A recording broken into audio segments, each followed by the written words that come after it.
Buenas noches, estamos acá de nuevo en Acción Positiva, a 3 días del día en que se celebra, conmemora, recuerda la firma del Acta de la Independencia de España. 13 próceres la suscriben. Quien la redacta, José Cecilio del Valle, no la firma. Interesante. Ahora, hay cosas muy importantes en esa Acta de la Independencia, porque lo que andamos buscando nosotros acá es realmente tratar de encontrar en nuestra historia las razones de por qué somos como somos y por qué nos afecta, nos influye o nos configura lo que pasó ese día. Por ejemplo, dijimos ya en el programa anterior, en el cual nos acompañó el doctor Fernando González Davison y el licenciado Carlos Molina Mencos con brillantes disertaciones, que don Gavina Gaínza simplemente se cambió el sombrero. Pero también debe quedar claro en la historia que en esa acta de independencia, en ninguna parte del texto, como dice acá los documentos que consultamos, en ninguna parte hay una declaración específica que manifestara que a partir de esa fecha el reino de Guatemala se independizaba de España, pues postergaba la declaración de independencia hasta que el Congreso, convocado en esa misma acta, lo declarara. En otras palabras, verdadera independencia ese día no hubo. El acta en sí dice que el señor jefe político, de acuerdo con el excelentísimo ayuntamiento, disponga la solemnidad y señale el día en que el pueblo deba hacer la proclamación. Reitero, no hubo declaración ni proclamación de la independencia. Es importante conocer este hecho, tenerlo claro. Lo revisamos en la historia para que haya pues una explicación de qué es lo que sucede. Han habido incluso preguntas hechas en los medios por distinguidos columnistas que preguntan cuál es el día que debemos nosotros de celebrar como el día de nuestra independencia.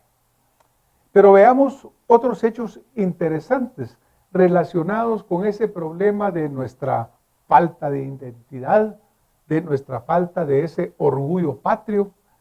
Nuestra independencia fue pacífica. Otros pueblos derramaron sangre, lucharon fieras batallas. En nuestro caso fue una transición prácticamente intrascendente, si lo analizamos desde ese punto de vista. Y veamos qué sucede. El día 17 de septiembre, 2 días después de que se firma el Acta de la Independencia, de que se celebra esta fecha, cuando ni siquiera se había secado la tinta de esa acta, ya se desataba fuertes pugnas para decir qué vamos a hacer. Hay quienes querían seguir conformando la república que representaba el territorio de Guatemala, el reino de Guatemala, que en ese momento incluía a toda Centroamérica. Y había quienes ya hablaban de la anexión con México. El propio gobernante, don Gavino Gaínza, publicó un bando el 17 de septiembre en el que expresó su postura. La independencia proclamada y jurada el 15 del corriente es solo para no depender del gobierno de la península. Y el 18 de septiembre, Gaínza escribió a Iturbide, a quien antes de la independencia vituperaba, le contó sobre la declaratoria de independencia. Se dice que el 19 de septiembre le contesta Iturbide, invitándolo a unirse a México. Acá es importante el ver que cuando hablamos de México, En algunos textos dice que Iturbide lo invitaba a unirse a su imperio, pero realmente no es así.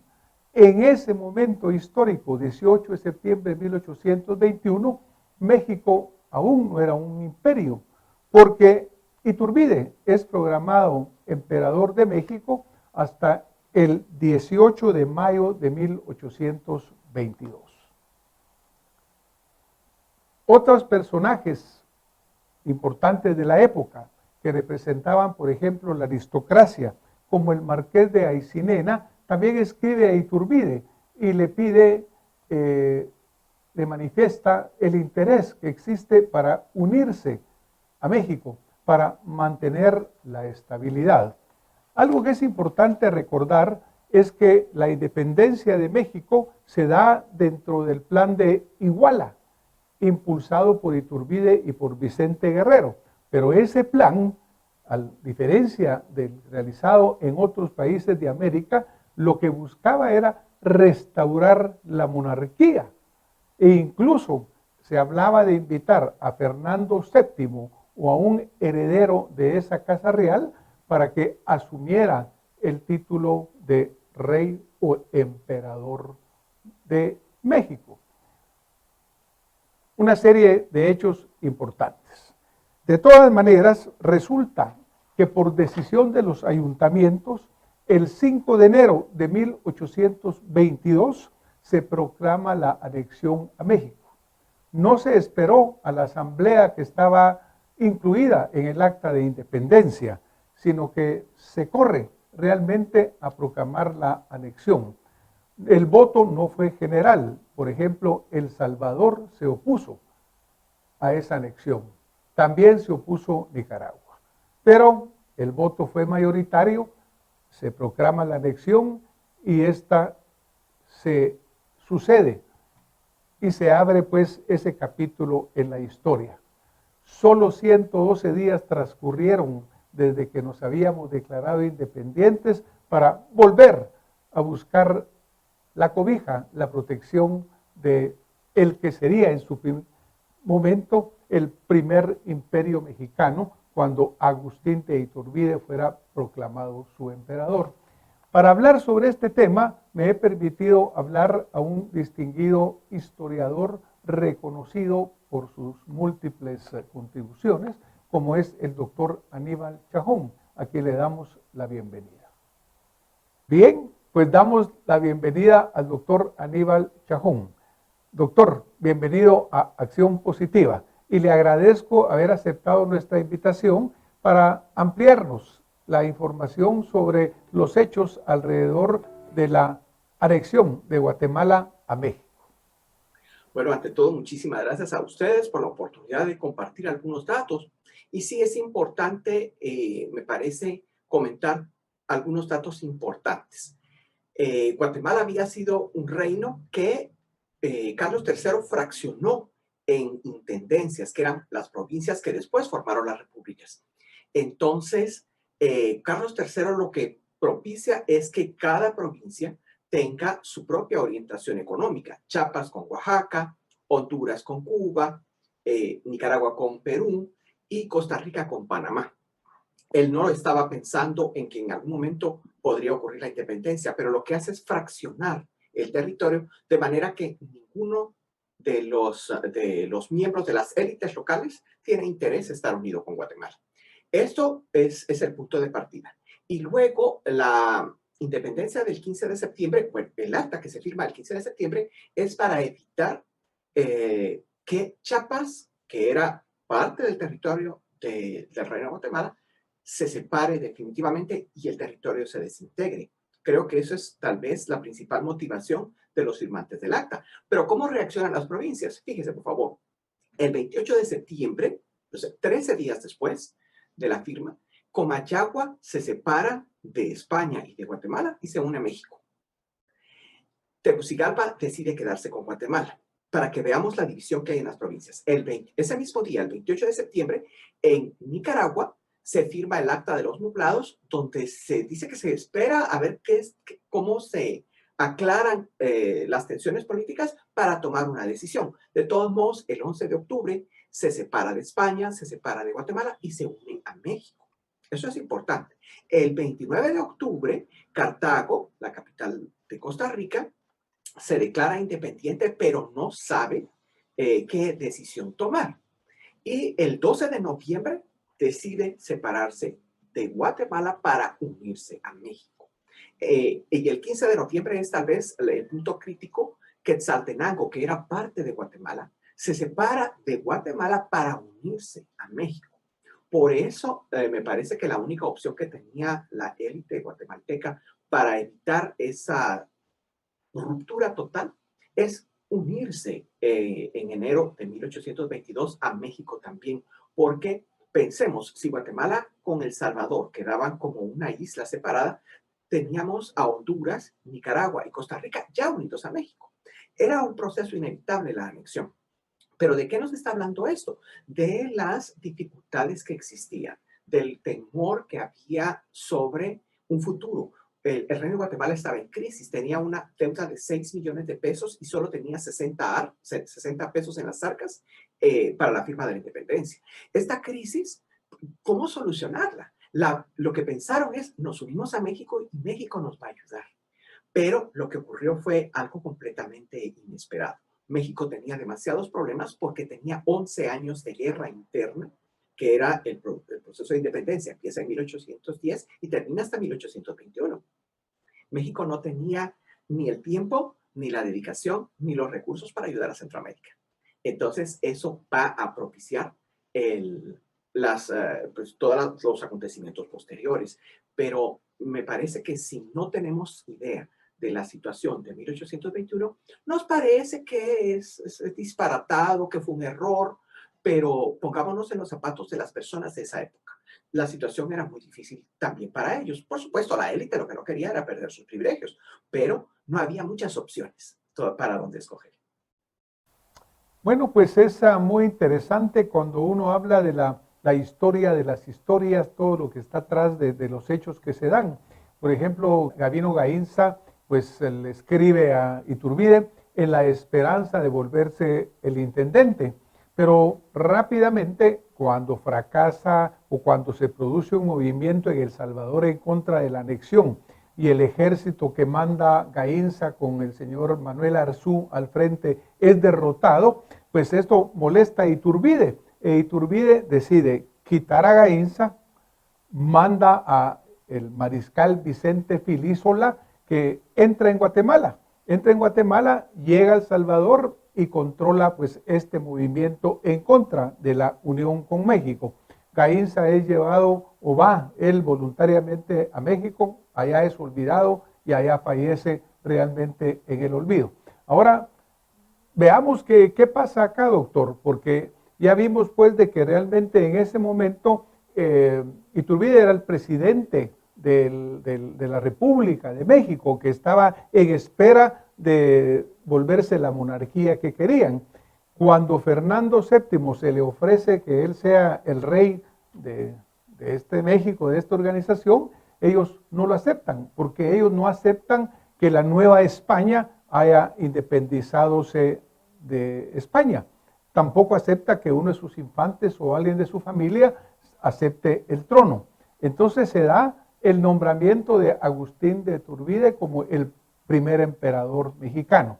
Pero, ¿cómo podemos leer entonces nosotros que interviene Filísola, que Iturbide se vuelve el emperador? No dura mucho tiempo, porque en marzo de 1823 se ve forzado a abdicar en medio de esas guerras, en medio de esa situación económica sumamente difícil, y se produce un vacío de poder. ¿Qué sucede cuando Iturbide abdica? ¿Qué se da en ese espacio de tiempo, doctor?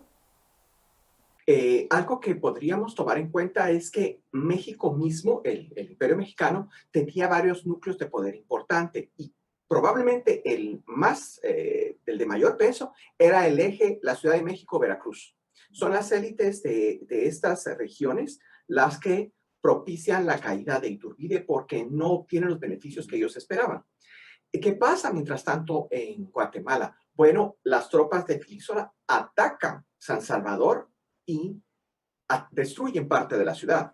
esto es el inicio de una situación terrible, porque lo que no ocurrió antes de la firma del Acta de Independencia ocurre después, que es la muerte de hermanos, porque se está asesinando a los salvadoreños y después esto va a generar muchas consecuencias negativas del Salvador hacia Guatemala. También recordemos que la familia Aycinena había creado tensiones muy fuertes y rivalidades verdaderamente dramáticas entre San Salvador y Guatemala, porque el marqués se apropiaba de las propiedades de los salvadoreños productores de añil. Esto despojaba a los productores porque él tenía pues, importantes, diríamos, oportunidades en manejar el precio del producto de exportación. Entonces, esas tensiones, esas diferencias y sobre todo la violencia con la que se ataca a San Salvador va a propiciar la desintegración de la República Federal. Entonces, cuando cae Iturbide, se le ordena a Gainza que regrese, pero con las instrucciones de que pase preguntando a Chiapas si se queda o no con México. Y por el voto de un ayuntamiento, recordemos que los votos estaban imitando los votos de los Estados Unidos.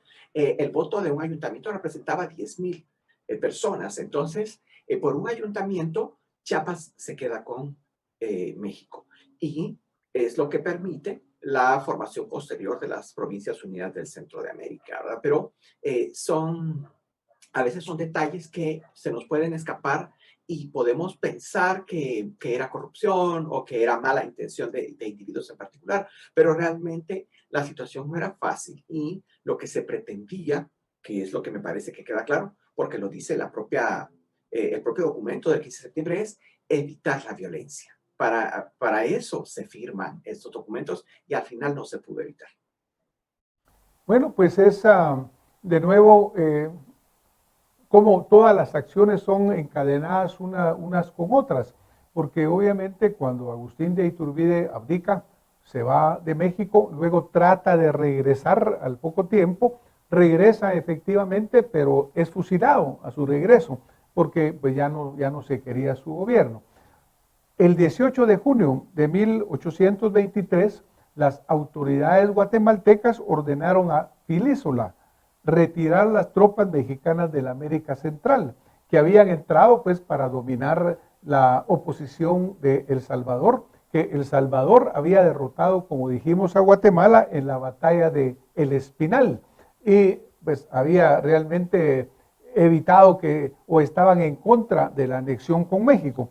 Pero cuando Vicente Filísola es obligado a retirarse, hace un hecho interesante, y es que él convoca al Congreso General que estaba contemplada en el Acta de la Independencia original, para que se decidiera el futuro político de la región.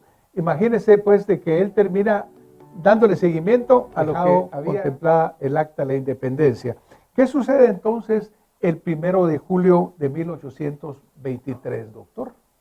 Es verdaderamente el momento de la separación política, porque esta acta deja claro, lo dice textualmente, que Centroamérica es independiente de España, de México y de cualquier otro país, de cualquier parte del mundo. Entonces, la verdadera firma de la independencia, la definitiva, es el 1 de julio de 1823. Posteriormente llegan los representantes de las provincias más alejadas, de Nicaragua y Costa Rica, y lo que hacen es ratificar esta separación, y es cuando se inicia la formación de la República Federal, que igual que en las elecciones imita o trata de imitar a los Estados Unidos. Muy interesante, porque cuando uno lee lo que dicen en esa asamblea, lo que expresan, dice: las expresadas provincias representadas en esta asamblea son libres e independientes de la antigua España, de México y de cualquier otra potencia, así del antiguo como del nuevo mundo, y que no son ni deben ser real patrimonio de ninguna persona ni de ninguna familia. Una excelente declaración. Y que en consecuencia son y forman nación soberana, con derecho y aptitud de ejercer y celebrar cuantos actos, contratos y funciones ejercen y celebran los otros pueblos libres de la tierra. A mí esto me parece realmente impresionante, doctor, porque es el momento realmente de una independencia. Y recordemos que en ese momento eran las Provincias Unidas del Centro de América, que incluían desde Guatemala hasta Costa Rica. Ahí todavía éramos una unidad. Claro, y creo que la experiencia de haber sido parte del Imperio Mexicano le demostró a los políticos que esperaban o que tenían puesta su esperanza en México que era imposible encontrar la solución en otro lugar que no fuera la propia Centroamérica. Y lamentablemente, pues los acontecimientos posteriores, pero sí tuvo mucho que ver ese ataque a San Salvador, porque eso va a generar un resentimiento, una desconfianza hacia Guatemala, que ya de por sí, como he comentado al principio, las provincias no necesitaban económicamente a Guatemala. Entonces, a eso se suma esa desconfianza. Guatemala es capaz de atacar a una de sus provincias. Lo hizo ya con San Salvador. Esta pésima experiencia va a ser, como mencioné, el punto de partida de las dificultades que prevalecen todo el siglo XIX. Bueno, y es lamentable porque en realidad, pues como veremos adelante en el desarrollo de esta serie de programas que estamos haciendo, doctor, pues la pregunta es, ¿qué hubiera pasado si nosotros seguimos siendo un solo bloque unido de países? Cuando recordamos cómo se conformaban los virreinatos en la época española, por ejemplo, la Nueva España era un virreinato muy grande, incluía desde México hasta Costa Rica, incluía incluso Cuba, República Dominicana y las Filipinas. Es decir, los españoles tenían una visión de un bloque grande unido, como era también el virreinato de la Nueva Granada, incluso como fue el virreinato de Brasil de los portugueses, que al final siguió manteniendo esta unidad. Muchas veces la pregunta es, ¿qué hubiera pasado si en vez de la fragmentación que se da en Centroamérica, nosotros siguiéramos siendo una sola unidad y fuéramos pues, la gran patria centroamericana? ¿Qué piensa, doctor? Ese fue el eje conductor de todas las actividades en 1921. ¿Qué hubiera pasado si no nos separamos? Pues entonces volvamos a unirnos. En 1921, todas las actividades de conmemoración y de celebración estuvieron orientadas a reunificar Centroamérica. Pero hay que tomar en cuenta otro incidente importante. México era una ciudad enorme en aquella época y todas las provincias querían comerciar con México. Bogotá era una ciudad grande y sus provincias querían comerciar con Bogotá. Lima era una ciudad grande y lo mismo. Río de Janeiro igual era una ciudad grande. Estos territorios tienen capitales grandes y las provincias quieren comerciar con ellos. ¿Qué pasó en Guatemala? Guatemala, cuando estaba en Panchoy, era más grande que León, que Granada, que Comayagua, que San Salvador, que Cartago, por supuesto. Pero Carlos III ordena el traslado de la capital. Y entonces la población de Guatemala se divide en tres. La que se queda en Panchoy, la que se traslada a la ermita y la que emigra a Quetzaltenango. Guatemala como capital dejó de ser un mercado atractivo para cualquier provincia. Era más pequeña que Comayagua, más pequeña que San Salvador, la capital. Entonces, ese otro hecho es a tomarse en cuenta, lo que propicia también la fragmentación. Durante mucho tiempo, los hondureños y nicaragüenses enviaban ganado a la ciudad de Guatemala porque se vendía, pero ahora no podían mandar la misma cantidad porque el mercado era muy pequeño, la ciudad era pequeña. Entonces, sin quererlo, es Carlos III el que nos pone todas las espinas en el camino para impedir que Centroamérica estuviera unida. Gracias, doctor. Pues obviamente hemos dicho acá que todo momento histórico, particularmente, por ejemplo, el 15 de septiembre, con la controversia que hay sobre si es o no el verdadero momento de la independencia, es un momento para reflexionar, para analizar lo que pasó, aprender de la historia, no repetir errores y seguir adelante. Doctor, ¿cuál diría usted en un minuto que debería ser el día real de la independencia de Guatemala? Definitivamente el 1 de julio de 1823, pero por motivos de la mentalidad del siglo XIX, se escogió el 15 de septiembre. Recordemos, el siglo XIX era la época del romanticismo.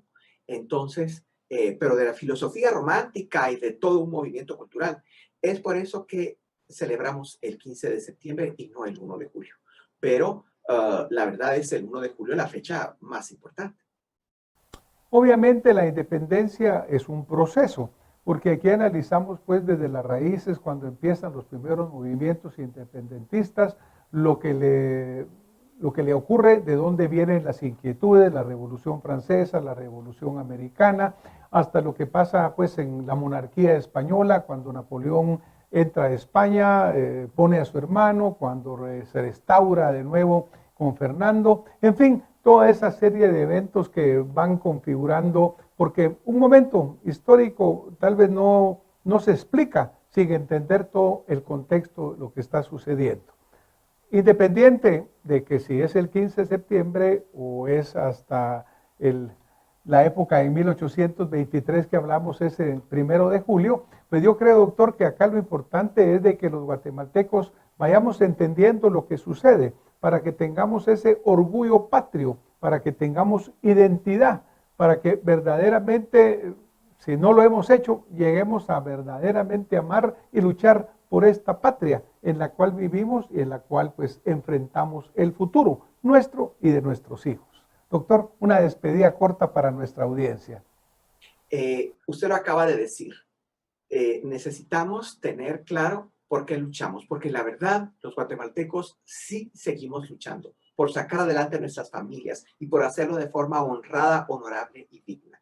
Hay que destacar eso. Somos un pueblo que se esfuerza por hacer las cosas bien y tenemos que seguir en ese espíritu.